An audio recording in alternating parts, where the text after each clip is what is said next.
Asseyez-vous, approchez-vous du feu. Vous entendez ce crépitement? Il y a quelque chose d'apaisant dans les flammes.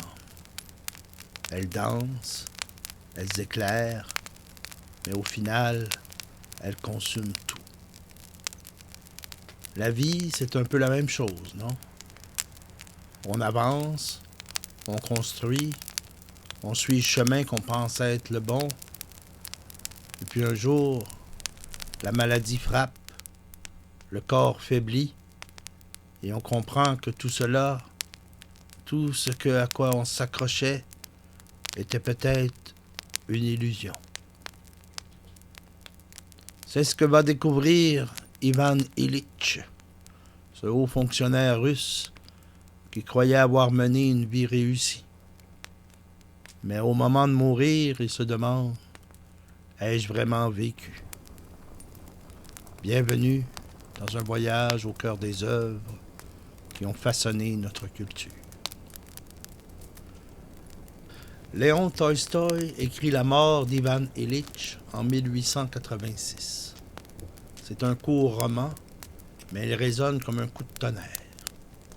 Il nous plonge dans l'agonie d'un homme ordinaire, un homme qui a tout fait comme il faut, mais qui, au seuil de la mort, réalise qu'il s'est peut-être trompé sur toute la ligne.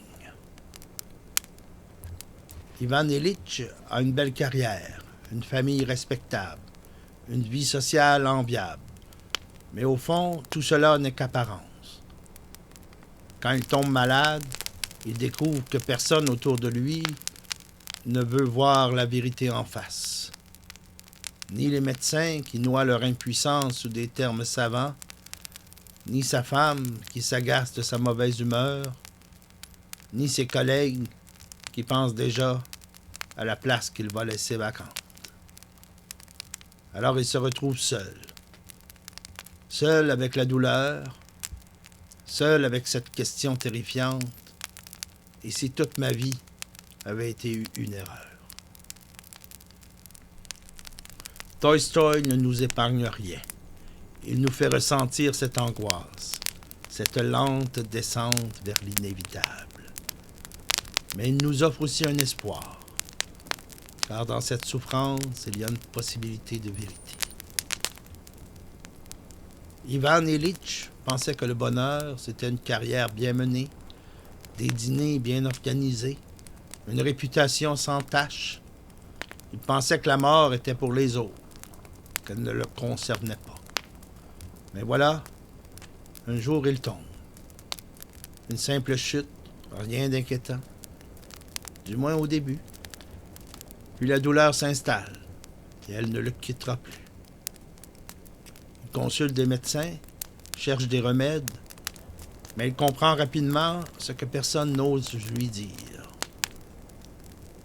Il est condamné. Et c'est là que tout bascule. La vie qu'il croyait bien remplie lui apparaît soudain comme creuse. Tout ce qu'il a bâti ne lui apporte aucun réconfort. Il voulait être un homme respectable, mais il n'a jamais été un homme libre. Schopenhauer, philosophe du 19e siècle, voyait l'existence comme une lutte absurde, dominée par une force aveugle qu'il appelait la volonté. Pour lui, l'homme passe sa vie à courir après des illusions, richesse, statut, plaisir, en croyant au bonheur, alors que tout n'est qu'une alternance de souffrance et d'ennui. Schopenhauer aurait hoché la tête. L'homme ne veut pas voir la vérité. Il vit dans l'illusion, dans le déni de sa propre finitude. Pourtant, c'est en acceptant la souffrance qu'il peut espérer trouver une paix. C'est ce que va vivre Ivan Ilitch. Il se bat, il refuse, il s'accroche à un espoir insensé, mais plus il lutte, plus la douleur s'intensifie, jusqu'à ce qu'il lâche prise. Dans son agonie, Ivan Ilitch trouve un dernier refuge. Son serviteur, Gerasim, cet homme simple, un paysan, est le seul à ne pas détourner les yeux. Il l'aide, il le soutient sans hypocrisie. Il accepte la mort comme une réalité, ni plus ni moins. Et c'est là qu'Ivan Ilitch comprend. Toute sa vie, il a fui l'inévitable. Mais Gerasim, lui, sait que la mort fait partie de la vie. Il n'y a pas à la craindre, seulement à l'accepter. Tolstoï nous montre ici une délivrance possible. Au lieu de lutter contre l'inéluctable, il faut l'accueillir. Ce que Schopenhauer appelait la négation de la volonté. Ce moment où l'on cesse de désirer, où l'on accepte simplement ce qui est.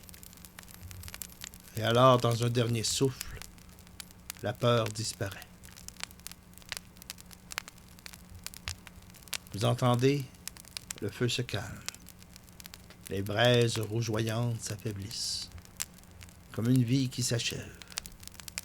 Mais ce n'est pas un drame, c'est un cycle. Tolstoï nous rappelle que ce n'est pas la mort qui est tragique, mais une vie gâchée par des illusions. Alors, que reste-t-il à faire? Peut-être simplement vivre autrement. Vivre en sachant que tout est éphémère, mais que chaque instant sincère, chaque regard vrai, chaque moment partagé vaut plus que toutes les illusions du monde.